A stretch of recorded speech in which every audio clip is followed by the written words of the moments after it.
Hello दोस्तों, स्वागत है आपका आपके पसंदीदा प्लेटफॉर्म नोट्सबुक आईएएस में।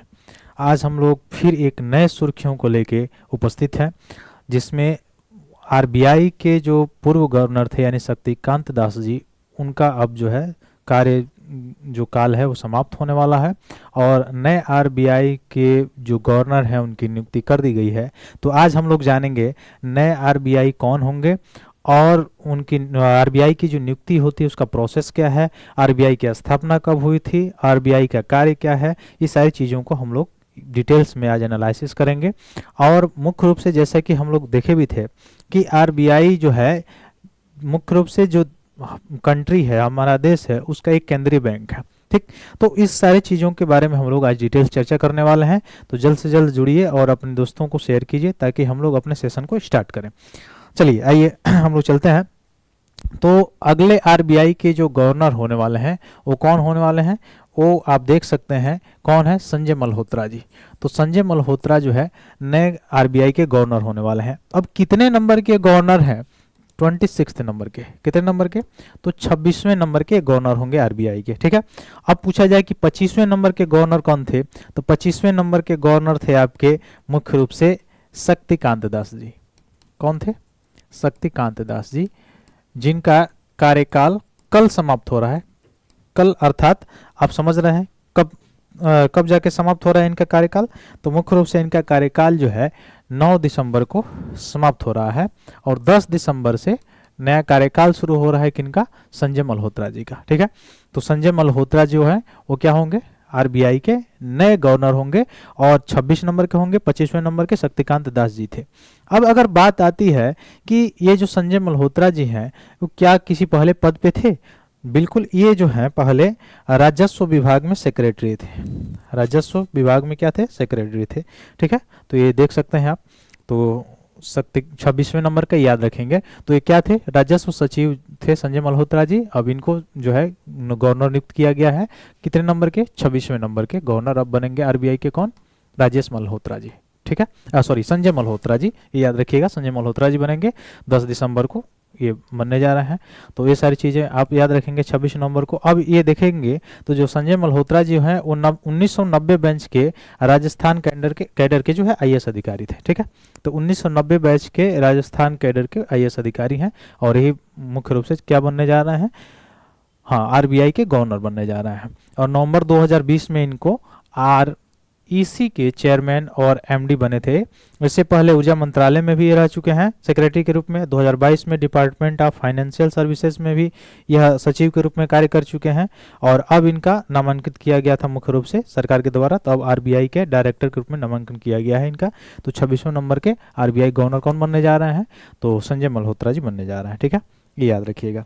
आगे देखें हम लोग, तो भारतीय रिजर्व बैंक के जो गवर्नर होते हैं वह मुख्य रूप से सबसे बड़े सूची में, जैसे मॉनेटरी पॉलिसी कमेटी की अगर बात की जाए तो हम लोग देख रहे थे कि मॉनेटरी पॉलिसी कमेटी का जो गठन हुआ था 2016 में हुआ था। मुद्रास्फीति को क्या करती है? कंट्रोल करती है। अब इस कमेटी में भी 3 सदस्य आरबीआई के होते हैं और 3 सदस्य गवर्नमेंट के होते हैं, जिसमें से आरबीआई के जो गवर्नर होते हैं वो क्या करते हैं? वह इस कमेटी की अध्यक्षता करते हैं, जिसमें जो है अलग अलग टूल्स एमपीसी के तहत लेती है आरबीआई। और वो टूल्स होता है repo rate, reverse repo rate और मुख्य रूप से सीआरआर और एसएलआर होता है, आप देखे भी हैं। उसके माध्यम से इन टूलों के माध्यम से क्या करती है आरबीआई? जो मनी सप्लाई होती है उसको कंट्रोल करती है, इन्फ्लेशन को कंट्रोल करने का काम करती है। जो आइडली इन्फ्लेशन होना चाहिए 4 ± 2 होना चाहिए। ठीक है, ये चीजें हैं। तो आरबीआई का ये कार्य होता है। आरबीआई के गवर्नर का हस्ताक्षर जो है आप जानते हैं कि जितने भी नोट होते हैं उन सभी नोटों पे होता है, सिवाय 1 रुपये का जो नोट होता है उसके। तो 1 रुपये के नोट को छोड़ दिया जाए, जिसपे 1 रुपये के नोट पे किसका सिग्नेचर होता है? विदेश सचिव का होता है। बाकी जितने भी नोट होते हैं उन पर आरबीआई के गवर्नर का मुख्य रूप से क्या होता है? सिग्नेचर होता है। आरबीआई के गवर्नर ही नोटों का मुख्य रूप से छापना, ये सारी चीजें इनके जरिए ही होता है। ठीक, वैसे ही देखें कि अगर आरबीआई में कितने सदस्य होते हैं, तो आरबीआई में 21 सदस्य होते हैं। ठीक है, गवर्नर इसमें होते हैं 1, 4 डिप्टी गवर्नर होते हैं, वित्त मंत्रालय के 2 प्रतिनिधि, सरकार द्वारा मनोनीत 10 निदेशक और 4 निदेशक जो मुंबई, कोलकाता, चेन्नई और दिल्ली के स्थानीय बोर्डों का प्रतिनिधित्व करते हैं।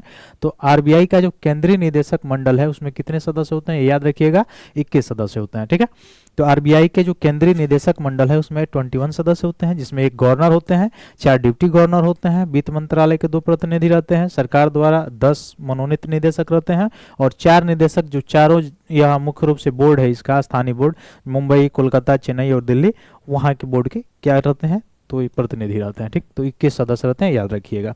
आगे अगर देखें तो मुख्य रूप से आरबीआई की स्थापना कब हुई थी, तो आरबीआई की स्थापना आपको पता है 1934 के अधिनियम के द्वारा हुई थी। 1934 के एक्ट के द्वारा 1935 में आरबीआई की स्थापना की गई थी। और आरबीआई की जिस समय स्थापना हुई थी उस समय कहाँ पे था, कलकत्ता में है, कलकत्ता में था सॉरी। और मुख्य रूप से इस समय अगर देखा जाए तो ये कहाँ पे है, इसका मुख्यालय मुंबई है।